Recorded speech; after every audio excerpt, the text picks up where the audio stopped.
நம்ம 1 கோடி சேலஞ்ச் பண்ணிகிட்ருக்கோம். நம்ம 1 கோடி சேலஞ்சில் இன்றைக்கி டே 115, டேட்டு 16 ஜூலை 2026. இது என்னோடய டேரெக்ட் ஸ்டாக் போர்ட்ஃபோலியோ. இந்த மாதிரி நான் டேரெக்ட் மியூச்சுவல் ஃபண்ட் அப்புறம் யுஎஸ் ஸ்டாக்கில் இன்வெஸ்ட் பண்ணிகிட்ருக்கேன். என் கூட சேர்ந்து நீங்களே இன்வெஸ்ட்மெண்ட் பண்ண ஸ்டார்ட் பண்ணுங்கள். லாங் டைம் இன்வெஸ்ட்மெண்ட் பண்ணுங்கள். ட்ரேடிங் அந்த மாதிரி எதுவுமே பண்ணாதீங்க. இப்போ நம்ம வீடியோக்குள்ளே போகலாம். இன்றைக்கி டே ப்ராஃபிட் அண்ட் லாஸ் பார்ப்போம். நம்ம டேரெக்ட் ஸ்டாக் போர்ட்ஃபோலியோ நம்ம இன்வெஸ்ட் பண்ணது 1,47,973. கரண்ட் வேல்யூ 2,25,400 கிட்டே இருக்குது. ஓவரால் ப்ராஃபிட் மட்டுமே ஒரு 77,436. இன்றைக்கி டே பார்த்திங்கன்னா ஒரு 1000 கேட்டு ப்ளஸில் இருக்குது டேரெக்ட் ஸ்டாக்கில். அப்புறம் பார்த்திங்கன்னா டேரெக்ட் மியூச்சுவல் ஃபண்ட் அப்போ யூஎஸ் ஸ்டாக்கில் டே ப்ராஃபிட் பார்ப்போம். இப்போ நம்ம டேரெக்ட் ஸ்டாக்கில் பாசிட்டிவ் ப்ளஸ் நெகட்டிவ் இருக்க ஸ்டாக்ஸ் என்ன நம்ம பார்க்கலாம். ஃபஸ்ட்டு நம்ம பார்க்க போகிறது நெகட்டிவில் இருக்க ஸ்டாக்ஸ்.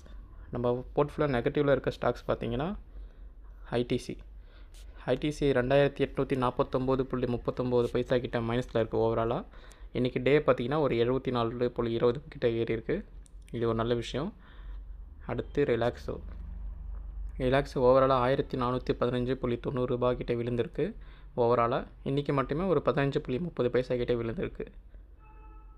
அடுத்த ஸ்டாக் ஏஷியன் பெயிண்ட் ஓவராலாக 1,077.80 பைசா கிட்டே விழுந்திருக்கு. இன்றைக்கி டே பார்த்திங்கன்னா ஒரு 42.70 பைசா கிட்ட ஏறி இருக்குது. அடுத்து வேதாந்தா ஓவராலாக 923.40 பைசா விழுந்திருக்கு. இன்றைக்கி டே மட்டுமே ஒரு 3.60 கிட்ட ஏறி இருக்குது. இதுதான் நம்ம போர்ட்ஃபோலியோவில் மைனஸில் இருக்க ஸ்டாக்ஸ். இந்த மாதிரி நம்ம போர்ட்ஃபோலியோவில் ப்ளஸில் இருக்க ஸ்டாக்ஸை நம்ம பார்ப்போம். இப்போ நம்ம பார்க்க போகிறது போர்ட்ஃபோலியோவில் ப்ளஸில் இருக்க ஸ்டாக்ஸ். நம்ம போர்ட்ஃபோலியோவில் ப்ளஸில் பார்த்திங்கன்னா ஃபஸ்ட் இடத்துல ஏஜே ஓவராலாக 17,088 ரூபா கிட்ட ப்ளஸில் இருக்குது. இன்றைக்கி டே மட்டுமே ஒரு 307 ரூபா கிட்ட ஏறி இருக்குது. அடுத்து லாரஸ் லேப் ஓவராலாக 13,325 ரூபா ப்ளஸில் இருக்குது. இன்றைக்கி டே மட்டுமே ஒரு 89 ரூபா கிட்ட ஏறி இருக்குது. அடுத்து பெல் ஓவராலாக ஒரு 11,205 ரூபா கிட்ட ப்ளஸில் இருக்குது. இன்றைக்கி டே பார்த்திங்கன்னா ஒரு 32 ரூபா கிட்ட விழுந்திருக்கு.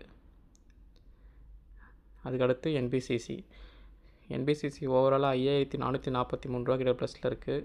இன்றைக்கி மட்டுமே ஒரு 13 ரூபா கிட்ட விழுந்திருக்கு. இதுதான் நம்ம போர்ட்ஃபோலியோவில் பாசிட்டிவ் ப்ளஸ் நெகட்டிவ் இருக்க ஸ்டாக்ஸ். நான் நிறைய டைம் சொன்ன மாதிரி எதுக்கு நான் ரெண்டுமே ஷோ பண்ணேன்னா, போர்ட்ஃபோலியோன்றது மிக்சர் ஆஃப் ஸ்டாக் கண்டிப்பாக இருக்கும். முடிஞ்ச வரைக்கும் லாங் டேர்ம் இன்வெஸ்ட் பண்ணுங்கள். பல்காக ஒரே ஸ்டாக்கில் இன்வெஸ்ட் பண்ணாதீங்க. கொஞ்சம் கொஞ்சமாக இன்வெஸ்ட் பண்ணுங்கள். டைவர்சிஃபை பண்ணி இன்வெஸ்ட் பண்ணுங்கள். அதுக்காக ஓவர் டைவர்சிஃபையும் பண்ணாதீங்க.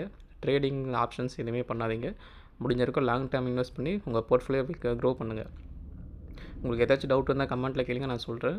எனக்கு தெரிஞ்சதை கண்டிப்பாக நான் ஆன்சர் பண்ணுவேன். இப்போ நெக்ஸ்ட்டு நான் டேரெக்ட் மியூச்சுவல் ஃபண்ட் போர்ட்ஃபோலியோ உங்களுக்கு ஷோ பண்ணுறேன். அதுக்கு முன்னாடி நம்ம சேனலுக்கு ஃபஸ்ட் டைம் வரீங்கன்னா லைக் பண்ணிக்கோங்க, ஃபாலோ பண்ணிக்கோங்க. நம்ம 1 கோடி சேலஞ்சு பிடிச்சா ஷேர் பண்ணிக்கோங்க. இப்போ நான் என்னோட டேரெக்ட் மியூச்சுவல் ஃபண்ட் போர்ட்ஃபோலியோ உங்களுக்கு ஷோ பண்ணுறேன். இதுதான் என்னோட டேரெக்ட் மியூச்சுவல் ஃபண்ட் போர்ட்ஃபோலியோ. இது எதுவுமே பையிங் ரெக்கமெண்டேஷன் இல்லை, ஜஸ்ட் எஜுகேஷனல் பர்பஸாக தான் ஷோ பண்ணுறேன். தயவு செஞ்சு நான் இன்வெஸ்ட் பண்ணிடுறது இன்வெஸ்ட் பண்ணாதீங்க. இப்போ நம்ம டேரெக்ட் மியூச்சுவல் ஃபண்டில் நம்ம இது வரைக்கும் இன்வெஸ்ட் பண்ணது 2,03,234 ரூபா. ஓவரால் ப்ராஃபிட் எல்லாமே சேர்த்து 2,43,107 ரூபா கிட்ட இருக்குது. ஓவரால் ரிட்டர்ன் மட்டுமே ஒரு 39,936. டே சேஞ்சஸில் ஒரு 710 ரூபா கிட்ட ப்ளஸில் இருக்குது. டேரெக்ட் ஸ்டாக்கில் ஒரு 1000 ரூபா, இதில் ஒரு மொத்தம் 1,710 ரூபா கிட்ட நம்ம இன்றைக்கி டே ப்ராஃபிட்டில் இருக்குது. இதுவும் என்னோட லாங் டேர்ம் போர்ட்ஃபோலியோ தான். 2021 இன்வெஸ்ட் பண்ணிகிட்ருக்கேன். அதையும் நீங்கள் இங்கே பார்க்க முடியும். இது எதுவுமே பையிங் ரெக்கமெண்டேஷன் இல்லை, ஜஸ்ட் எஜுகேஷன் பர்பஸாக ஷோ பண்ணுறேன். நீங்கள் இங்கே அசெட் வைஸ் ஸ்ப்ளிட்டும் நீங்கள் பார்க்கலாம். அப்புறம் மார்க்கெட் கேப்பை ஸ்ப்ளிட் வைஸும் பார்க்கலாம். இது என்னோடய ரிஸ்க் ப்ரொஃபைலுக்கு ஏற்ற மாதிரி இன்வெஸ்ட் பண்ணியிருக்கேன். நீங்களும் உங்கள் ரிஸ்க் ப்ரொஃபைலுக்கு ஏற்ற மாதிரி இன்வெஸ்ட் பண்ணிக்கோங்க. இதில் நான் இன்வெஸ்ட் பண்ணுற மியூச்சுவல் ஃபண்ட், இன்வெஸ்ட் பண்ணுற செக்டார்ஸ், அப்புறம் அவங்க இன்வெஸ்ட் பண்ணுற ஸ்டாக்ஸ் எல்லாமே நீங்கள் இங்கே பார்க்க முடியும். இது எதுவுமே பையிங் ரெக்கமெண்டேஷன் இல்லை, just for an educational purpose தான். இப்போ நம்ம ஃபண்டில் டே சேஞ்சஸ் பார்ப்போம். நம்ம ஃபண்டில் பார்த்தீங்கன்னா யூடிஐ நிஃப்டி 50 ஒரு 151.25 பைசா ஏறி இருக்குது. Axis small cap 430, Motilal Oswal mid cap 144, quant multi asset 16.80 ரூபா கிட்ட இறங்கியிருக்கு. இதுதான் நம்மளோட டேரெக்ட் மியூச்சுவல் ஃபண்ட் போர்ட்ஃபோலியோ. உங்களுக்கு ஏதாச்சும் டவுட் இருந்தால் கமெண்ட்டில் கேளுங்க, நான் கண்டிப்பாக ஆன்சர் பண்ணுறேன். நெக்ஸ்ட் என்னோட direct US stock portfolio show பண்ணுறேன். இதுதான் என்னோட டேரெக்ட் யுஎஸ் ஸ்டாக் போர்ட்ஃபோலியோ. இதில் நான் 2022 இன்வெஸ்ட் பண்ணிகிட்ருக்கேன். இதற்கு நம்ம இன்வெஸ்ட் பண்ணது பார்த்திங்கன்னா $501.21. கரண்ட் வேல்யூ பார்த்திங்கன்னா $719.46 கிட்ட இருக்குது. ஓவரால் ப்ராஃபிட் மட்டுமே ஒரு $218.25. இது நேற்று சேஞ்சஸ் படி பார்த்திங்கன்னா $0.52 கிட்ட ஏறி இருக்குது. இதில் நான் இன்வெஸ்ட் பண்ணியிருக்க ஃபண்ட்ஸ் நீங்கள் பார்க்க முடியும். பட் இது எதுவுமே அதில் இருக்கிறத இன்வெஸ்ட் பண்ணாதீங்க. முடிஞ்ச வரைக்கும் பார்த்தீங்கன்னா நாலேஜ் கெயின் பண்ணிவிட்டு அதுக்கப்புறம் நீங்கள் இன்வெஸ்ட்மெண்ட் பண்ண ஸ்டார்ட் பண்ணுங்கள். உங்களுக்கு ஏதாச்சும் டவுட் இருந்தால் கமெண்ட்டில் கேளுங்க, நான் ஆன்சர் பண்ணுறேன். இன்றைக்கி நம்ம போர்ட்ஃபோலியோ பார்த்தீங்கன்னா ஒரு டோட்டலாக ஒரு 1700 ப்ளஸ் இது ஒரு நியர்லி பார்த்தீங்கன்னா ஒரு 50, டோட்டலாக ஒரு 1760 கிட்ட ப்ராஃபிட்டில் இருக்குது. இந்த வீடியோ பிடிச்ச லைக் பண்ணிக்கோங்க. ஒரு டவுட் இருந்தால் கமெண்ட்டில் கேளுங்க, நான் ஆன்சர் பண்ணுறேன். இன்னொரு நல்ல வீடியோ சந்திக்கலாம். பாய்.